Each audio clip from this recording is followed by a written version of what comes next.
sheep fucking, but we want more llama fucking in the movie. Who doesn't want more llama We fucking? all want more llama fucking. If he can make a fucking movie, surely we can make a movie. It's all patched together like some VHS tape that you would dig out in a nuclear holocaust. 6 coffins full of blood. No, I don't want Bimbos. I want some good actresses.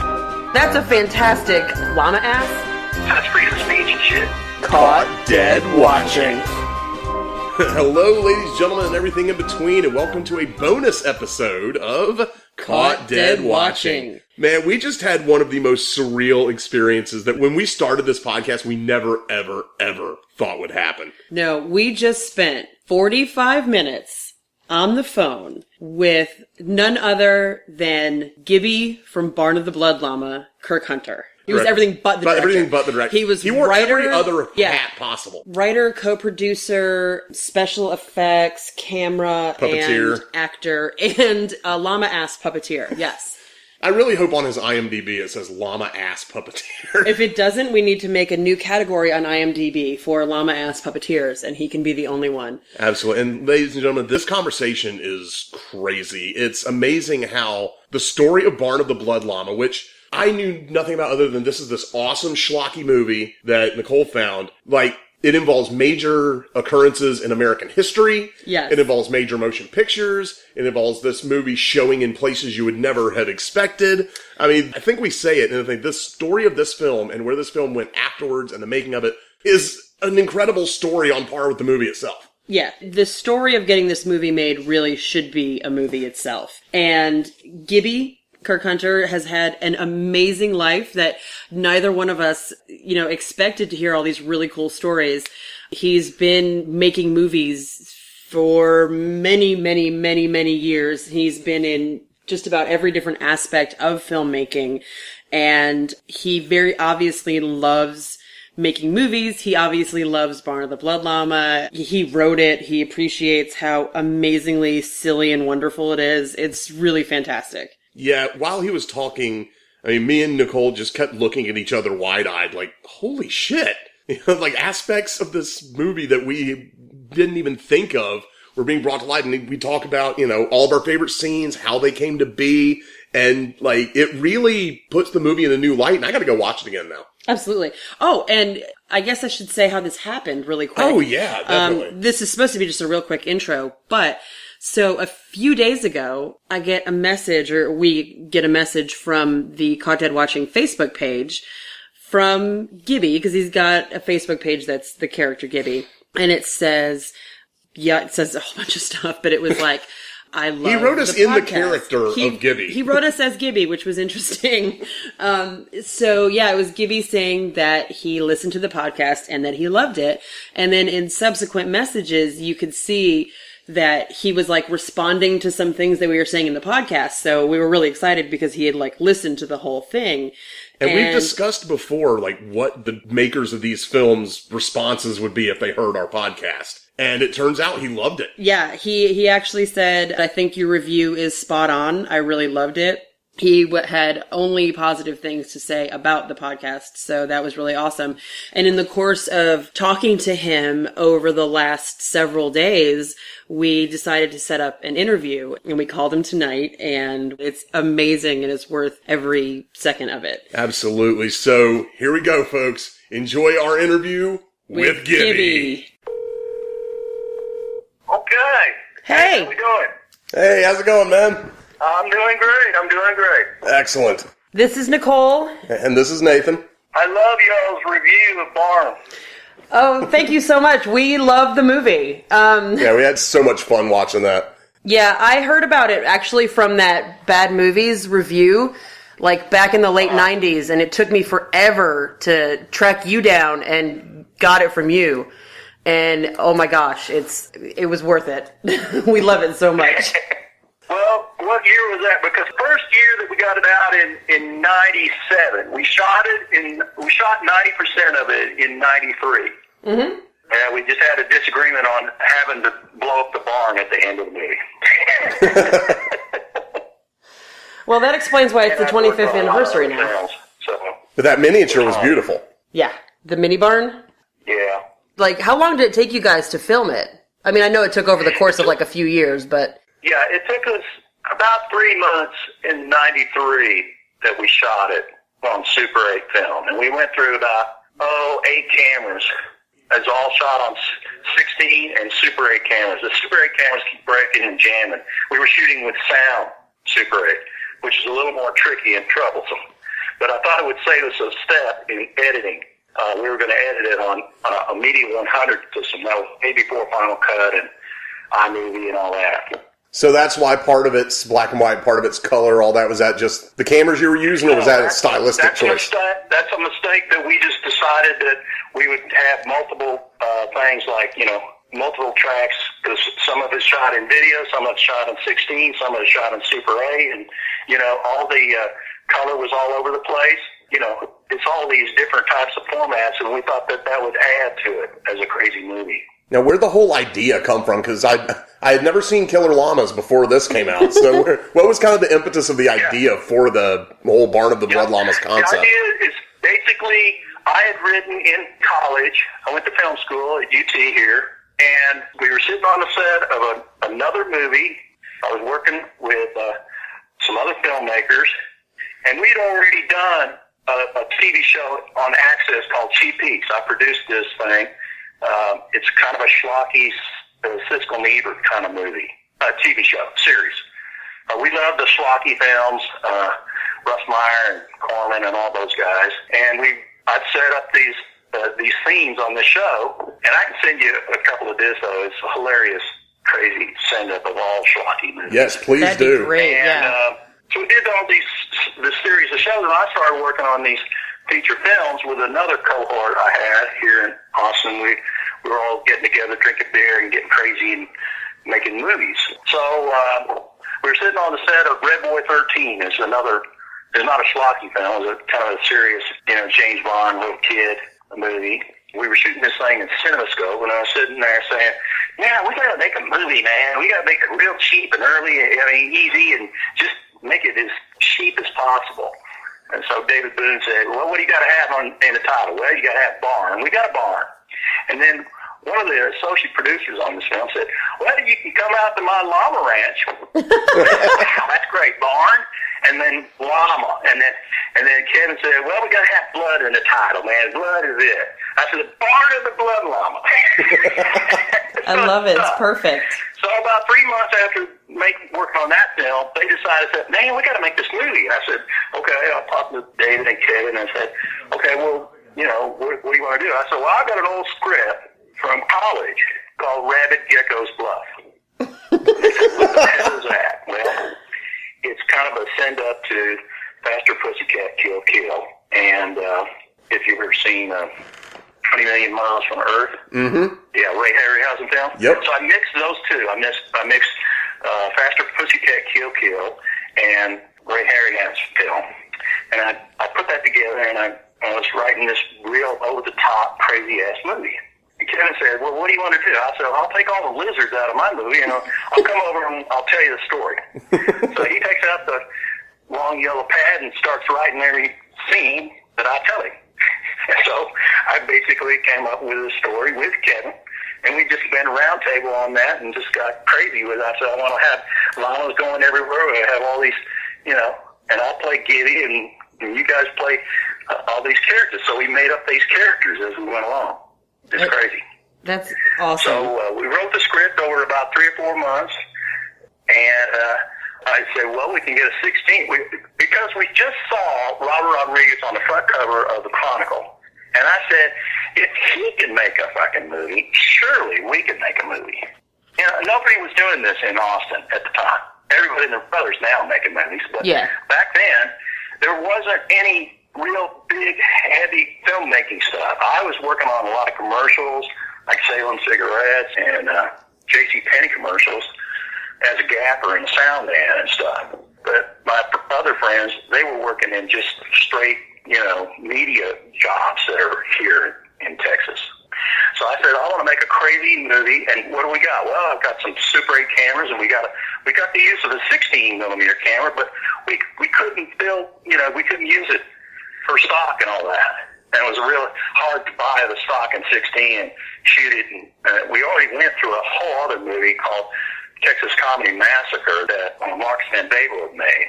And he spent, thousands and thousands of dollars. I said, no, we got to make this cheap because Robert Rodriguez made a movie on $7,000. We got to be able to do this. It's got to be easy. No, it isn't. What was the budget of Blood Llama? I put in about $8,000 or $9,000 on my credit cards, and I still haven't paid those off. Kevin edited it down at the media center at UT, late night. Okay. So he had chain locked to Super 8, and he transferred all the film. So I'd say he put in about, we all put in about $10,000 apiece. Gotcha. In our time and energy. Yeah. I mean, if you're going to count it. But as far as hard cash, it was my credit card, and it was Kevin's time and energy to direct and edit it, and we all acted in it. Now, Dr. Albert, he was doing a regular show. He was a crazy guy. He's a funny guy. He was doing a regular show at Access also. Access TV in Austin is the second largest access center in the nation. It's massive. They got cameras and studios and all kinds of stuff. So it was pretty big back then. Before the internet, you didn't have anything, but boy, Access TV, I spent a lot of time down there. I taught camera and I taught editing down there. So I spent a lot of time down there, and we were making TV shows, basically. Nice. And we worked for a lot of other people. Yeah, I'd say it was about $20,000.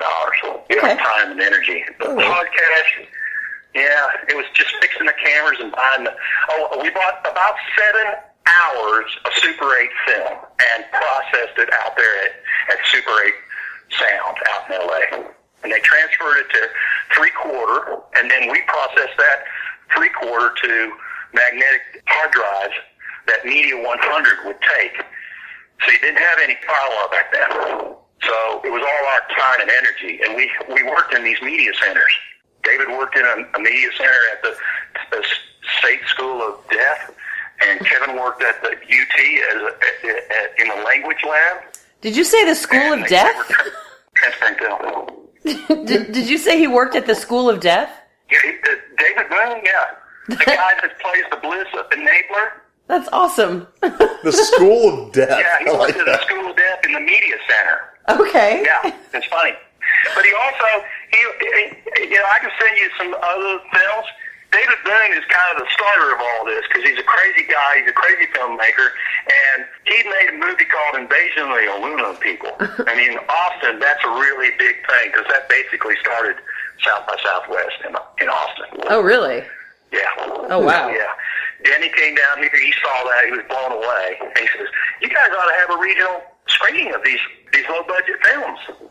And so he took that film with Brian Hanson's film up to New York and presented them at the kitchen up there. So we were really tied in with the Talking Heads and Jonathan Demme way back. We worked on Jonathan Demme's film, the Speaking in Tongues tour. He brought David Byrne tour down here, and he asked us to go over there and film some of this stuff so he could get the idea, pre-visualization for the Talking Heads concert video. Oh, wow. So we were like the only video filmmakers here in Austin. Who are you going to call, So we got connected to Lewis Black of the Chronicle. So we got connected with making films through David Boone, and David had this great connection with Danny, and so you guys got to make your own movie. So I said, hey, well, we'll make a horror film, a crazy horror film, and nobody has used a llama in a movie yet. No, that's for sure. I said, nobody's got a llama, and it spits, so we'll make it spit toxins.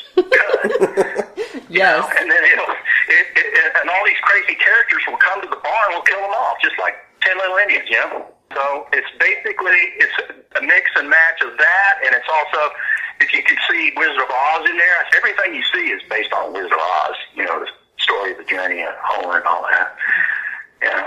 I can see that. Me, Kevin, and Earl said to ourselves, we want to make a cult movie that's going to last for a long time, and when people see it, they're going to be blown away because it's all patched together like some VHS tape that you would dig out of your attic or out of a nuclear holocaust thing. It's crazy.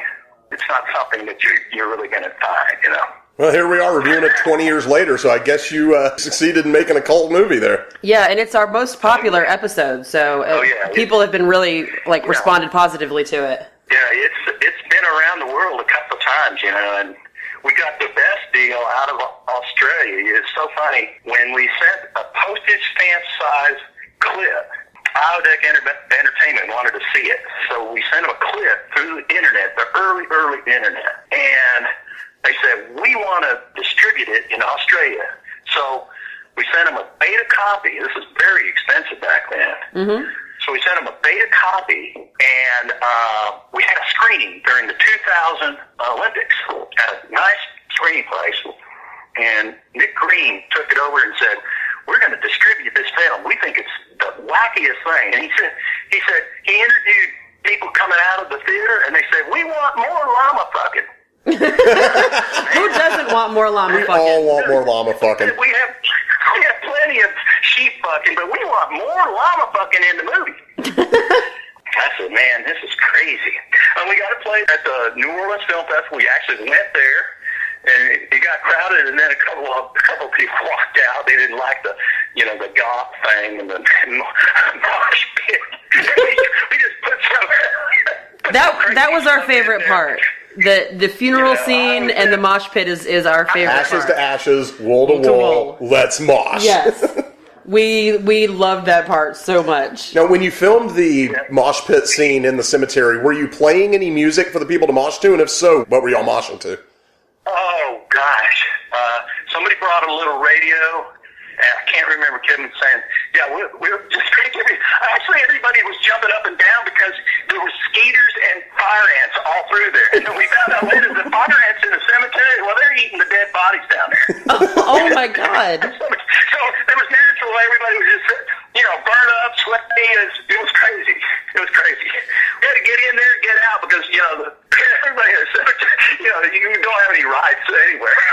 Yeah, absolutely. But back then, nobody really cared about, permits and stuff like that. You could get away with all kinds of stuff. It's easier to get forgiveness than permission anyway. Yeah. Yeah, it was crazy. Now, who made the llama coffin? Did you guys make the llama coffin? Yes, Earl made the llama coffin. Oh my God.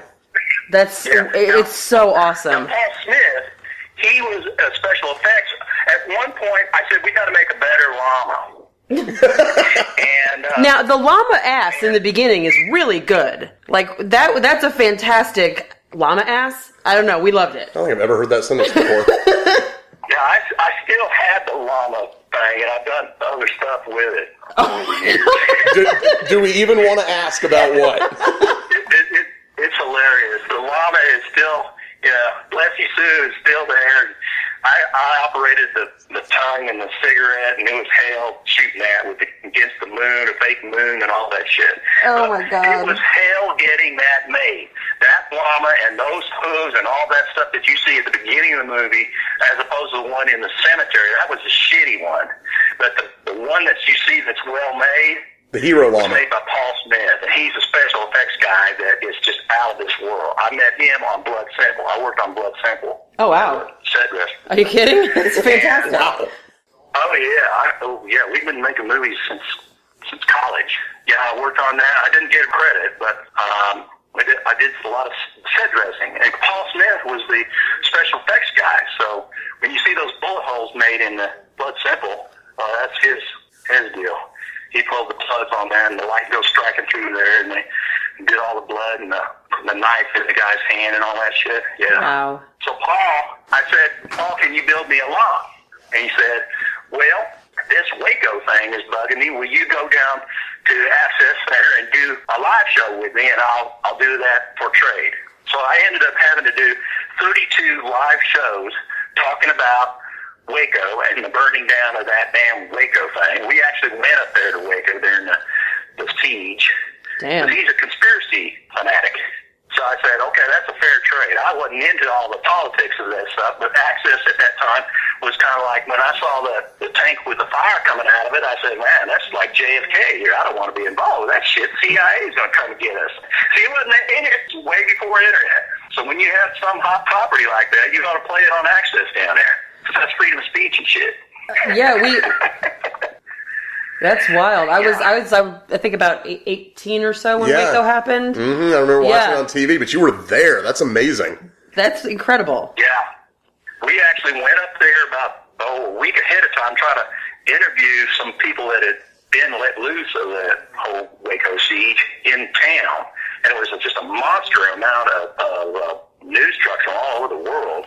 And I had to do this in trade for the damn llama head.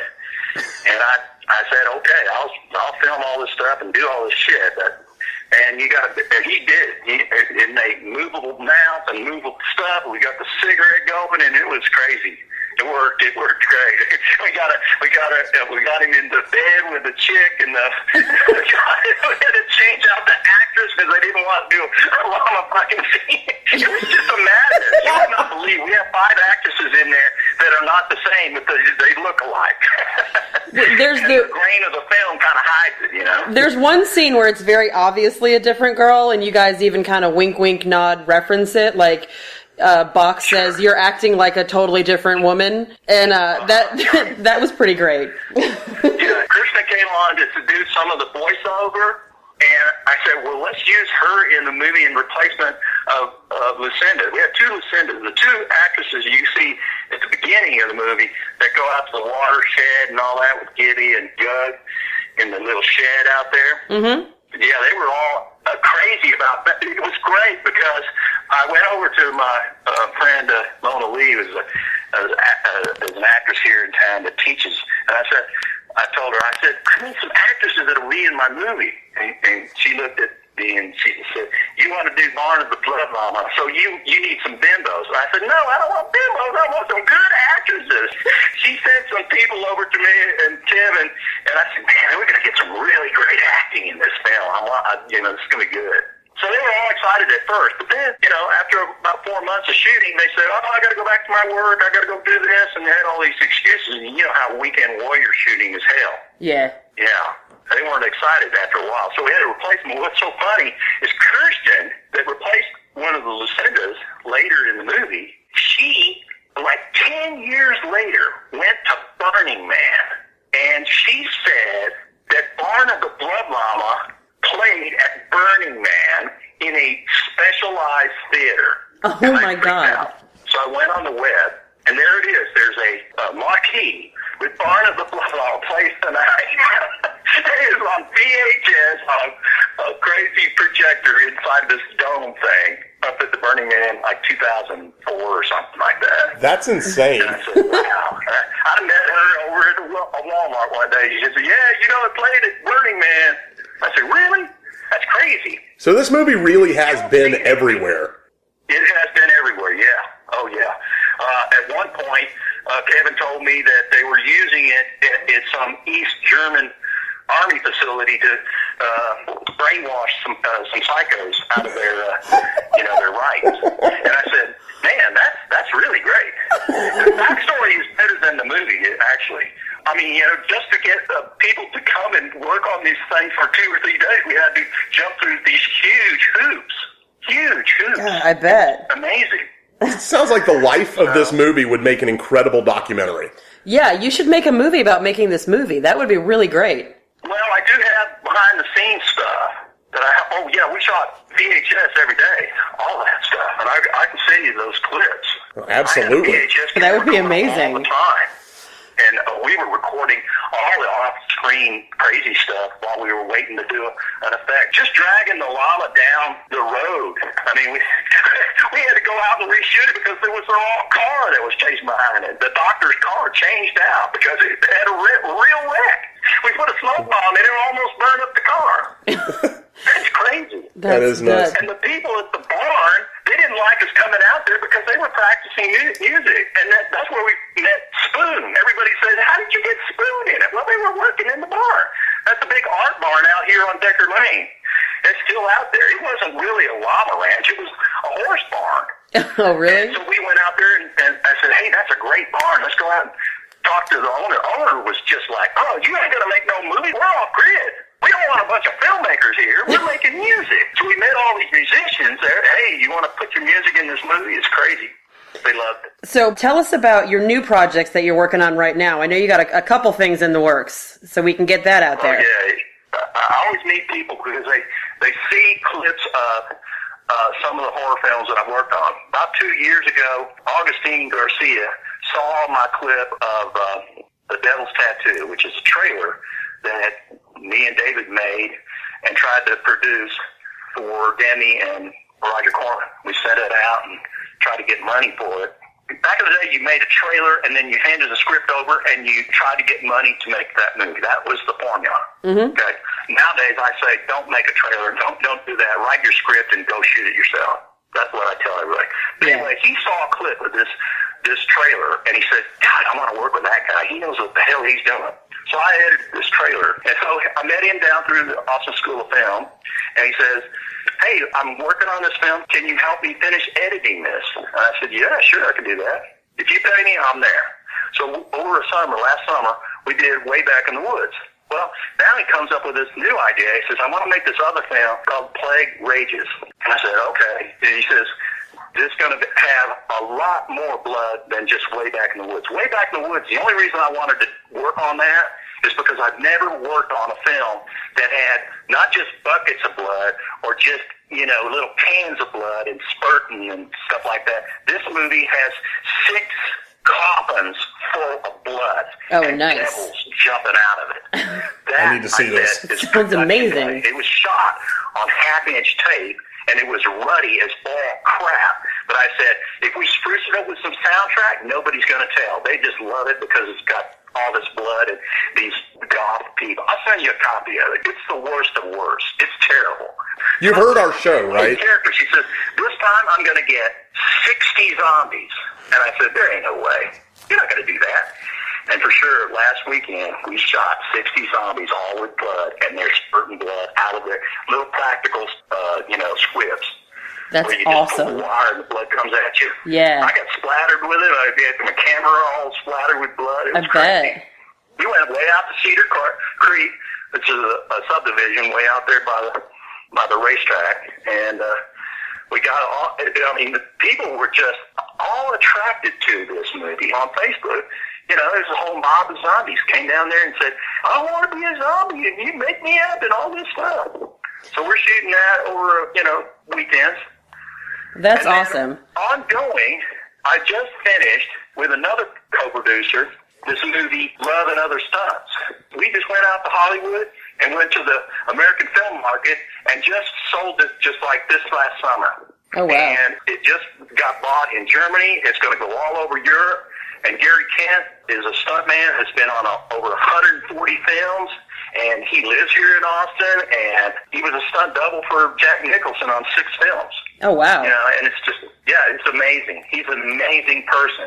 So when I was asked to edit that, Joe O'Connell, who's a newspaper writer, he's getting into film because newspaper writing is kind of going out. You can't be a columnist and stuff like that. So he works at the Chronicle and the Austin American Statesman, and he teaches English over at the ACC, and he said, Kirk, man, you can edit stuff. I said, yeah, I can edit your movie. I'll come over and we'll put it all on the Mac and edit this thing. So it took us about 4 or 5 months to edit it, but now we have to do some sweetening in the sound and all that shit.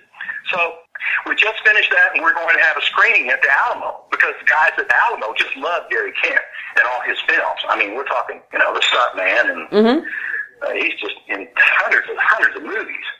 And you can see that on the web. I think I sent you the web link to the trailer. Yeah, so we're you did. finishing up that, and now me and Joe are working on a new crazy documentary about Bob Burns, the art director on the first Texas Chainsaw Massacre. He okay. saw some clips of my stuff saying, you got all this whole movie stuff of Bob Burns, and you got to make a documentary out of it. And I said, okay, yeah, you can use all this stuff if you want to do that. So he starts digging up, because he's a real good, he can dig up information, dig up all these people, and find all these people that are attached to Bob Burns. And then he finds out that Bob Burns, he was a real fanatic, and he was an expert on Rondo Hatton. And we had to do this about Rondo Hatton and Bob. I said, okay, you want to do that? So we went out to Hollywood again. And he gets hooked up with all this crazy stuff. So we did this little short clip, and it's on a website that Joe produced. He says, make a documentary about Rondo and Bob. Rondo Hatton was an actor in early movies in the 30s and the 40s. Yeah. And he had this facial condition, if you look that up, you know. Yeah, he had a very, very unique look. Yeah, he's in all these movies, you know. And it's a very fascinating story. Well, Bob Burns was an expert on it, and it's explained on the website. But anyway, you would not believe the serendipity of this.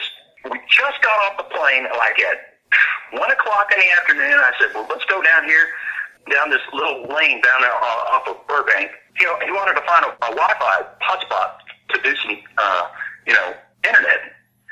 And so we walked by this one video store, and it had all this stuff on it, all the crazy collection and stuff.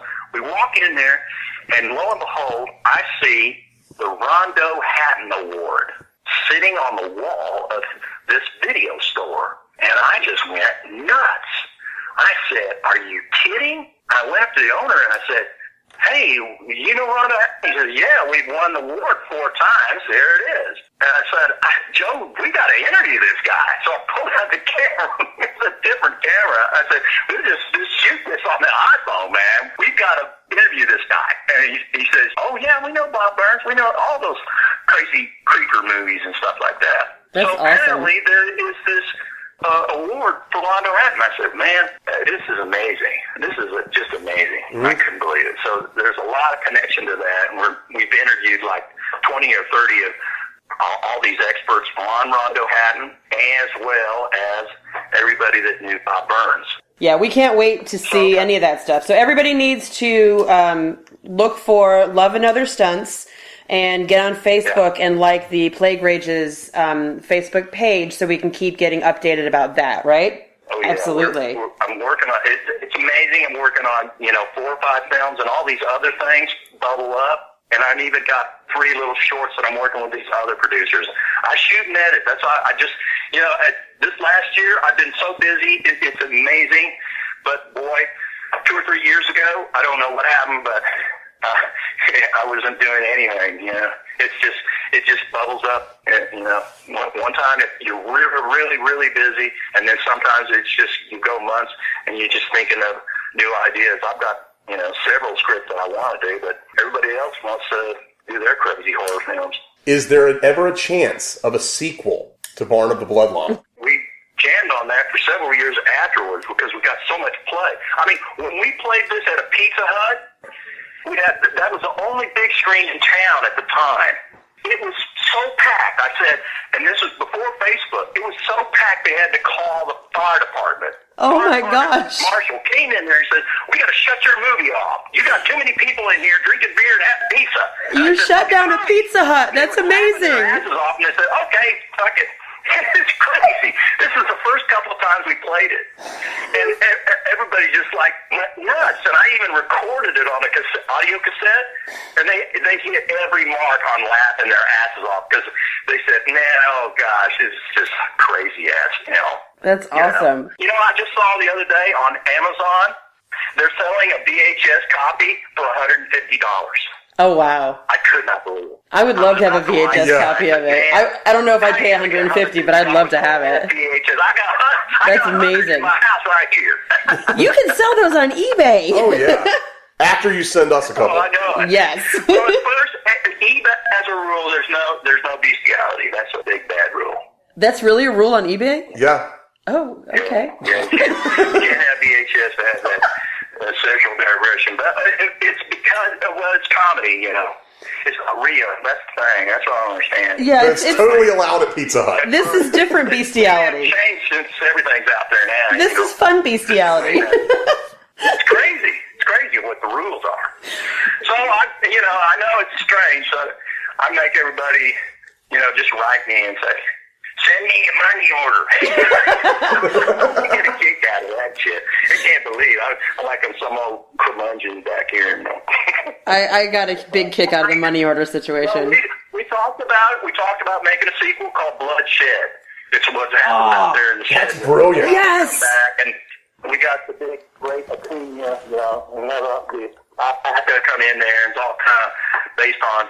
But what I really want to make next is Shrimp Monkey's Revenge. And I've got this incredibly funny whole creative. It's a Fellini film. It's just out of this world.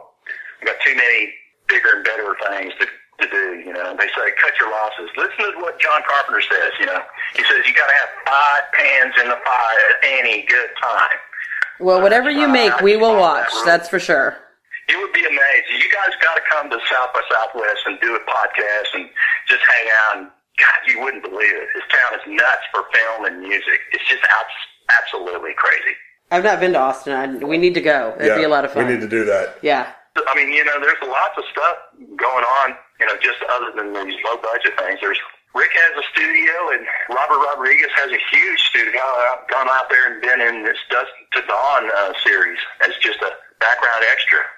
Oh, wow. Did a lot of background extra for the last couple of years. Were you wearing the eye You patch? get connected with other filmmakers, too. What's that? Were you wearing the eye patch as an extra in that show so we can spot you?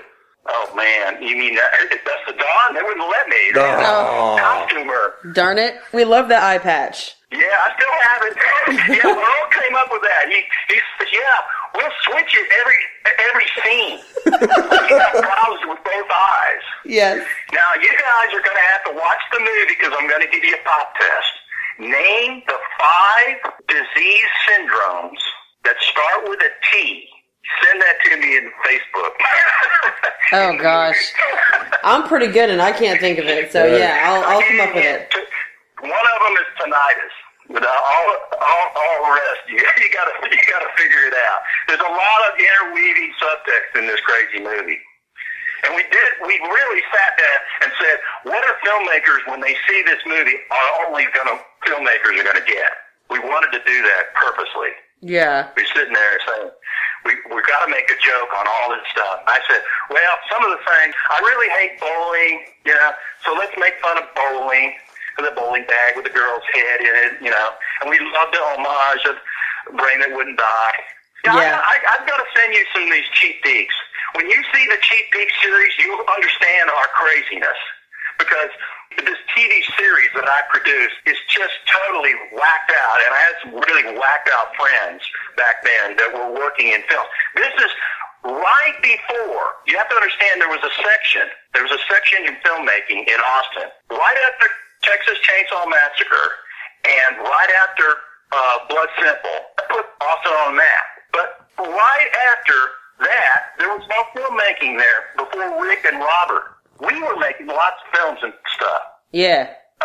So it's kind of dead air in between there in 1981 to 1989. 89, there was hardly any stuff. I mean, you know, big stuff, or there was a couple of low-budget things going on in Austin. They wanted to stay home. They didn't want to go to California. I've been to California a couple of times, and all I saw was out there is you could be a gaffer for 40 years. Who wants to do that?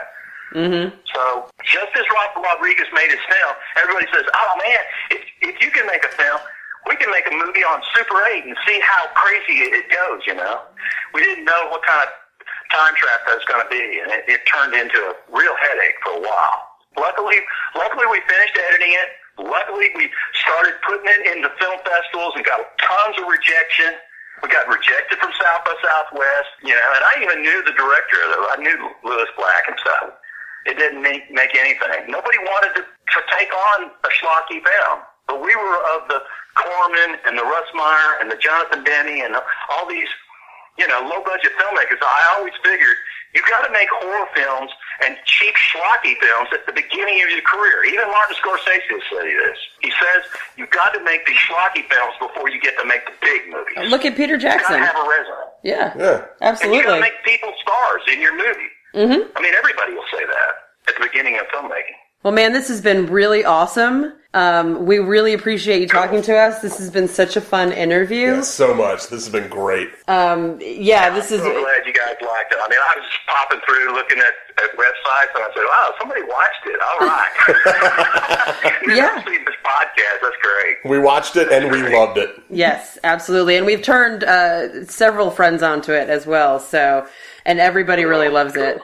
So, yeah, thank you so much for talking to us, and thank you for being a friend to the podcast. As we head out here, we would be honored if you would join us in the one last sacred chant of Mama loves her llama. Mama loves her llama. Mama loves her llama. Crazy song, boy, that's nuts. We love it. Still don't want to, like Clyde Barry, he doesn't know he's in the movie, but he is. Well, thank you so much. You know. You have a great night. Thanks so much. All right, take care, you guys, and keep in touch. I'll send you some of that stuff. Yeah, Oh, yes, definitely. please do. We will eagerly await that. Thank you.